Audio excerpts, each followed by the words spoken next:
কেউ দিচ্ছেন একটি ইট, আবার কেউ দিচ্ছেন ৮০ কোটি টাকা।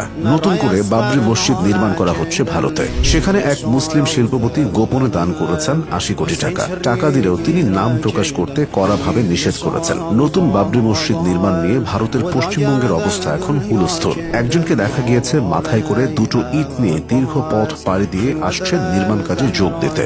যে যেভাবে পারছেন সাহায্য করছেন নিজের সামর্থ্য অনুযায়ী। বাবরি মসজিদ ধ্বংসের ৩৩তম বার্ষিকীর দিনে নতুন বাবরি মসজিদের ভিত্তি স্থাপন হয়। ভারতের পশ্চিমবঙ্গের মুর্শিদাবাদের বেলডাঙ্গায় একই নামে মসজিদের ভিত্তিপ্রস্তর স্থাপন করা হয়। ভিত্তিপ্রস্তর স্থাপন করেন তৃণমূল থেকে বহিষ্কৃত নেতা হুমায়ুন কবির। বাবরি মসজিদ তৈরি করতে প্রায় ৩০০ কোটি টাকা খরচ হবে, যা সম্পূর্ণভাবে মুসলমানরা দেবে। ইতিমধ্যে ঘোষণা দেওয়া হয়েছে সরকারের কাছ থেকে কোনো টাকা নেওয়া হবে না। ভিত্তিপ্রস্তর স্থাপনের সময় হুমায়ুন কবির অনুষ্ঠানের মঞ্চতে জানান, এক শিল্পপতির নাম ঘোষণা করতে বারণ করেছেন, যিনি আগামী ১ মাসের মধ্যে ৮০ কোটি টাকা মসজিদ নির্মাণের কাজে দেবেন। বর্তমানে ২৫ বিঘা জমি হাতে রয়েছে পশ্চিমবঙ্গের নেতা হুমায়ুনের। এই বিশাল জায়গার মধ্যে কেবল বাবরি মসজিদই নয়, ইসলামিক হাসপাতাল, বিশ্ববিদ্যালয়, হেলিপ্যাড এবং মুসাফিরখানা নির্মাণের পরিকল্পনা করেছেন তিনি। বাবরি মসজিদ নতুন করে তৈরি করার ঘোষণা থেকেই ভারতে শুরু হয় বিতর্ক, কিন্তু শেষ হাসিটা মুসলিমরা হাসে। বাবরি মসজিদ নির্মাণের ঘোষণা দিয়ে রাজনৈতিক বিতর্ক শুরু হলে বিষয়টি কলকাতা হাইকোর্ট পর্যন্ত গড়ায়। তবে মুসলিমরা হাইকোর্ট থেকে সবুজ সংকেত পায় মসজিদ নির্মাণের জন্য।